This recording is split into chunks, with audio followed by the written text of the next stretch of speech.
Good morning everyone.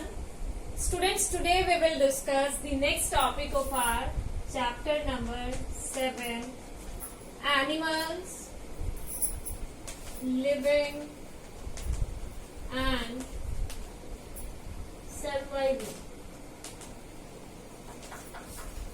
Students, till now we discussed that animals can be divided into two main categories, vertebrates and invertebrates. Yes, I told you that some animals like dog, cat, cow, buffalo, they have backbone. They have backbone, and animals with backbone, they are called vertebrates.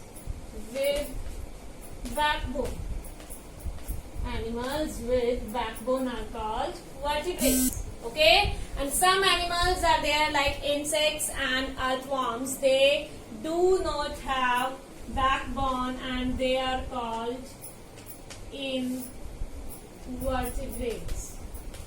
Invertebrates are the animals without backbone. Animals without backbone. Okay? Yes. Some animals are with backbone, they are called vertebrates, and the animals without backbone are called invertebrates. Okay, then students, I told you about the different groups of vertebrates like fishes, reptiles, amphibians, birds and mammals. Okay, and then we discussed about the different features of different animals, like we discussed about body covering of animals,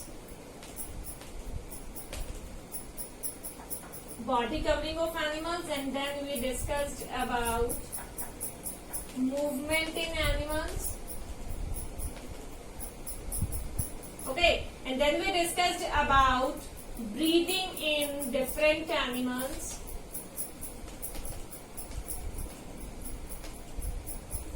Okay, and in our previous class, students, we discussed about food habits of animals. Food habits of animals. Yes, we discussed about the food habits in different animals. Okay, like in herbivores, you all know that herbivores eat plants. They eat only plants. Okay, so their mouth part or their teeth are different from the carnivores. Carnivores are the animals that eat the flesh of other animals. Okay, then students, I told you about the food habits of some animals like rabbits and squirrels. They eat the seeds or they eat the small fruits and the other parts of the plant. So they have the small teeth or they have the sharp front teeth. Okay, to eat or to gnaw the seeds and other plant parts. Okay, then we discussed about the mouth part of some animals like butterflies and mosquitoes. Yes, students, you all know that butterflies, they suck the nectar of the flowers. Butterflies suck the nectar of the flowers. Okay, and the mosquitoes, they suck the blood from our body. Okay, so these butterflies and mosquitoes, they have a special mouth part which looks like a tube. Okay, these animals, mosquitoes and butterflies, they have a tube-like mouth part which is called proboscis. This proboscis helps the butterflies to suck the nectar from the flowers, and proboscis of the mosquitoes help the mosquitoes to suck the blood from our body. Okay. Then students, we discussed about the food habits of birds. You all know that the different birds, they have different kinds of beaks. Why the beaks are different for different birds? Because their food habits are different. If we talk about the parrot, parrot has a curved beak just to crack the seeds. Parrot has a curved beak to crack the seeds. Okay, and birds like pigeon and sparrows, they small beak to eat the grains and other parts of the plants. But if we talk about eagle, hawk and falcon, they eat the flesh of animals. So they have pointed, large, strong beak just to tear the skin of the animals.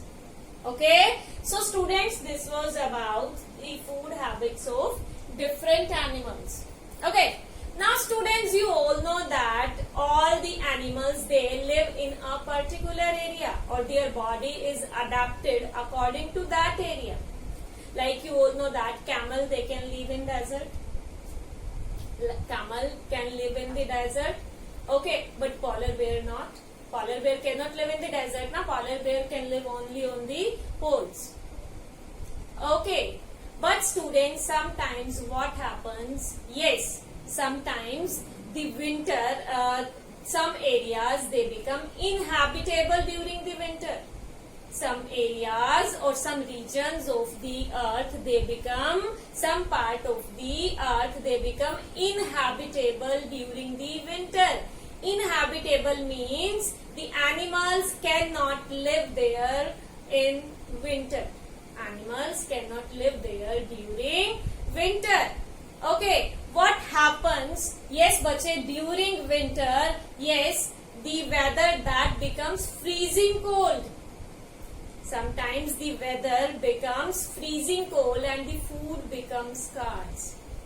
Food becomes scarce. So students, animals in those places, they have to show some special behavior to survive during that winter. Animals show some special behavior to survive during the winter. Okay?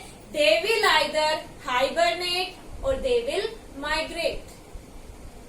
Either they will hibernate or they will migrate. So students, today we will discuss about those special behavior of the animals that they perform to survive during winter. So let's start our today. So students, today we will discuss about migration and hibernation. These are the special behaviors shown by some animals to survive during winter. Okay. So number one, migration. Okay. Migration is the mass movement of some birds and animals. Yes, the mass movement of some birds and animals over thousands of kilometers. Over thousands of kilometers to survive in winter.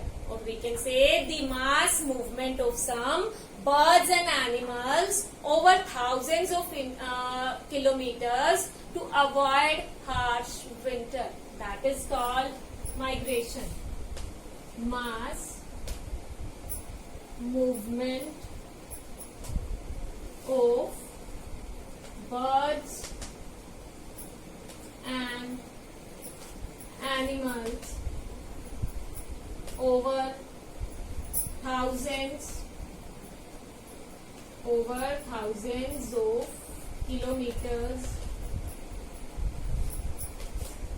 over thousands of kilometers to avoid harsh winter. Okay, students, these birds and animals, they migrate to find food, breeding grounds and warmer climate. Okay, they migrate to find food, breeding ground and warmer climate. Okay, as sometimes you have seen some birds. Yes, you all have seen some migratory birds. Migratory birds means that are not present normally, but sometimes they migrate from some other places. as number one example is the Siberian cranes. Siberian cranes. Yes, students, during winter, these birds, they fly, they come to the India. They fly to the India. Yes, they fly over 9,000 kilometers. They fly 9,000 kilometers to come to India during winter. Okay, yes, and then they go back to Siberia when the summer starts. Okay, Siberian cranes fly 9,000 kilometers to India during winter and go back to Siberia when summer starts. When summer starts. Okay. Okay. And monarch butterflies. Yes, monarch butterflies, they fly all the way from Canada to Mexico to avoid winter in Canada. Okay? Yes. Monarch butterflies.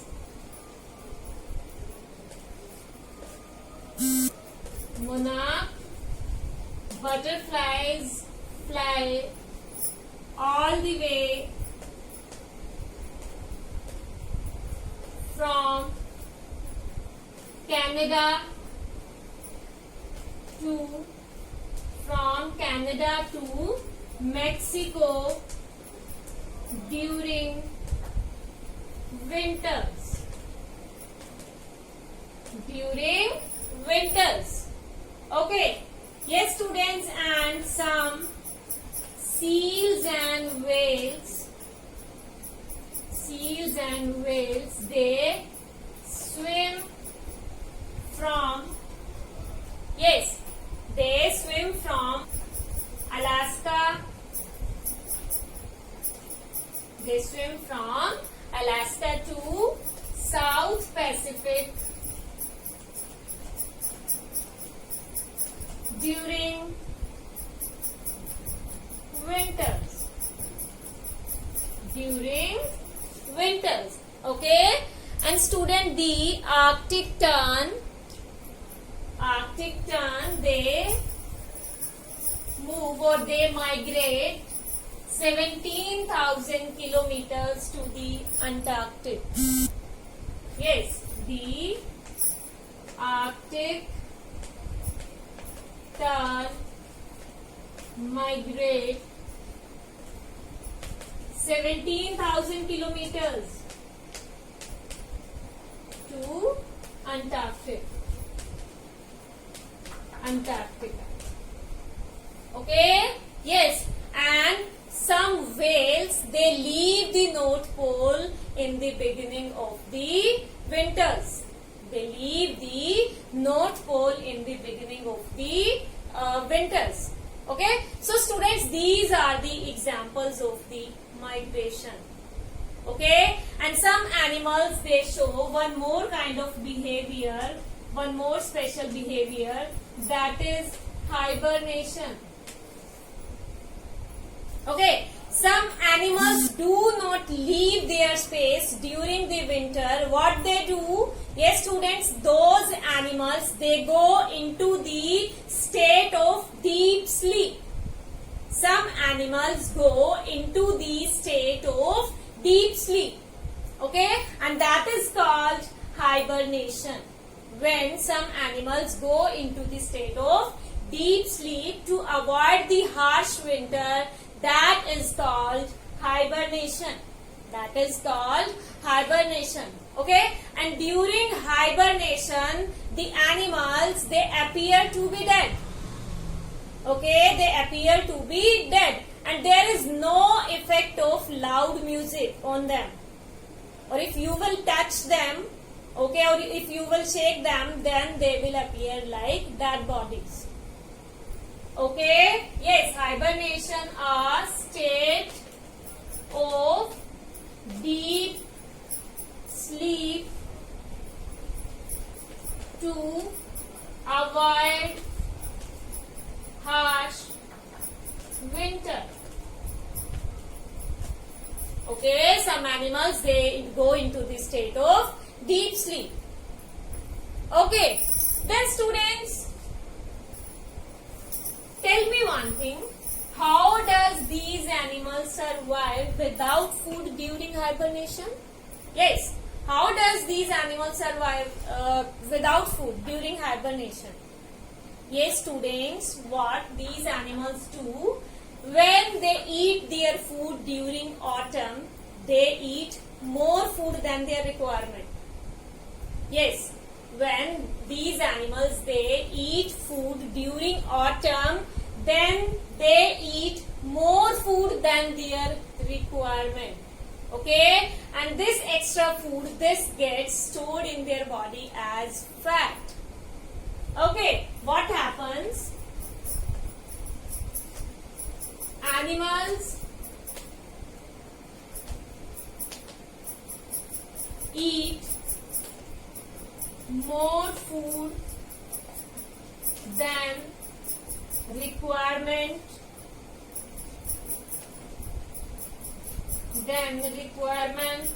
during autumn.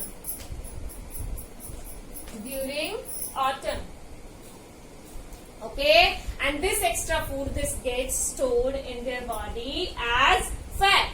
Okay, and when these animals hibernate, or when these animals go into a state of deep sleep, this fat is used by their body. This fat is used by their body. So when they come back to their normal position after the hibernation, they look, yes students, they look thinner. They look thinner, but they are strong. Okay, when the animals, they come back to their normal position, or they come back to their normal state after hibernation, they look thinner, but they are strong. Okay, so these are the special behaviors shown by some animals to avoid harsh winter.